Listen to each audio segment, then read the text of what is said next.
आवाम ने ऐसे जितने भी लीडर है सबका बायकाट करना चाहिए, क्योंकि एक भी लीडर शहर के अंदर ऐसा नहीं है जो आवाम के लिए खुद ब खुद खड़ा हो जाए। शहर में लीडर बचे नहीं, तो शहर में कोई लीडर बचा नहीं है, सब अपनी दुकान चमकाने में नजर आ रहे हैं।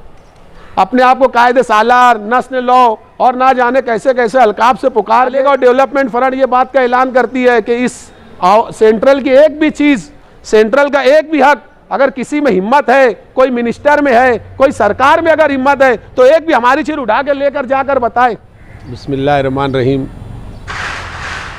सबसे अहम बात यह है कि अब तक शहर की आवाम को जिस तरीके का नुमाइंदा और जिस तरीके की सहूलतें आवाम चाहती है, मैं तो ये कहूँगा कि आवाम 100% भी नहीं चाहती। आवाम को अगर 20% ही नुमाइंदे अपनी नुमाइंदगी का सही इस्तेमाल कर लेंगे तो पूरे शहर के जितने भी लोग हैं वो कभी बुनियादी सहूलत से महरूम नहीं रहेंगे। आज आप उठाकर देखो कि मालेगांव शहर का ये हाल हो गया कि 80% टैक्स जो है वो आउटर जो है 20% भरता है और सेंट्रल जो है 80%। लेकिन आपको चमकता, बुनियादी सहूलत से आरास्ता, हर सारी चीज़ों से भरपूर सुविधा आपको आउटर में मिलेगी। टैक्स भर रहे हैं सेंट्रल के लोग। अभी कई दिनों से, लगभग 20-25 दिन से एक मामला चल रहा है कि बैंकों का, आज जो है बैंकों में लंबी कतारें लगी हुई है, लेकिन उनका कोई पुरसान हाल नहीं है।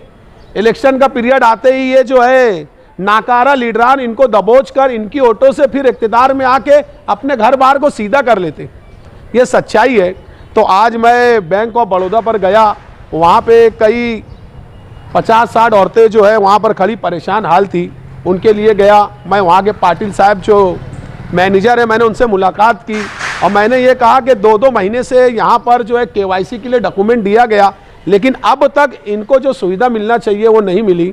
इस तरीके की मेरी वहाँ पर बात हुई। उन्होंने फ़ौरन सारे डॉक्यूमेंट लिया और मेरे सामने जितने भी लोग आए थे वहाँ पर उन्होंने KYC और जो इनएक्टिव थे और जो इनेबल फॉर DBT थी उसको भी वहाँ पर क्लियर किया।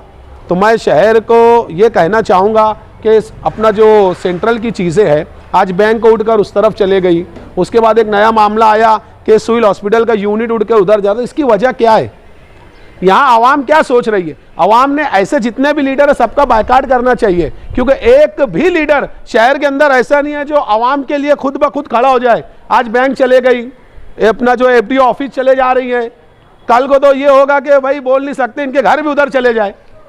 तो ये सूरत हाल आ चुकी है। शहर में लीडर बचे नहीं है। एक जो है लीडर गांधी पुतले के पास जो है बैठकर जो है अपनी नुमाइंदगी का मुजाहरा कर रहे हैं। अरे भाई, इतने दिन से ये निकला कि एक हॉस्पिटल तैयार होगा कि आपको इल्म नहीं था? आपको ये इल्म नहीं था कि सिविल का यूनिट उठ के उस तरफ चला गया? आपको इल्म नहीं था?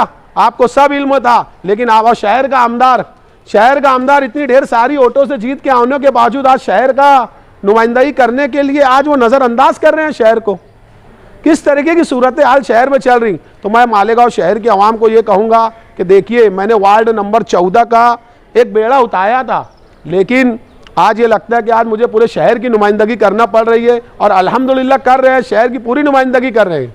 तो ये जो 3,36,000 का मामूली सा बजट जो ये सैंक्शन हो गया, 2-3 दिन में मैंने वार्ड के लिए 50 लैंड मांगा था, वो भी हो गया। 3 पोल से पवारवाड़ी पे लगेंगे, वो भी हो गया। उसके बाद कई ब्रेकर जो है हादसे के तौर पे शिकार हो रहे हैं, तो वो ब्रेकर के लिए भी हमने वहाँ बात की। कई स्लेब टूटे हुए हैं। तो शहर में कोई लीडर बचा नहीं है, सब अपनी दुकान चमकाने में नजर आ रहे हैं। अपने आप को कायदे सालार, नस्ल लॉ और ना जाने कैसे कैसे अलकाब से पुकार के सब खाली लेटरबाजी चल रही है। तो मैं मालेगांव शहर की आवाम से यही कहूँगा कि आप एक जगह जो है जमा होकर इस बात को सोचें और इन लीडरानों का बायकाट करें। इन्होंने शहर को तबाह कर दिया और अब मालेगांव डेवलपमेंट फ्रंट ये बात का ऐलान करती है कि इस सेंट्रल की एक भी चीज़, सेंट्रल का एक भी हक अगर किसी में हिम्मत है, कोई मिनिस्टर में है, कोई सरकार में अगर हिम्मत है, तो एक भी हमारी चीज़ उठा के लेकर जाकर बताए। फिर हम हमारी ताकत, हम हमारा आंदोलन और हम हमारी तरीके को बताएंगे। आसानी से जो है आमदार के टर्मों के अंदर जो है बैंकें चले गई। तो मैं मालेगांव शहर की आवाम से यही कहूँगा कि आप हमारे साथ जुड़िए। इंशाल्लाह हम शहर को एक अच्छा शहर बनाएंगे और जो भी मामले, जो भी परेशानी है उसको दूर करेंगे।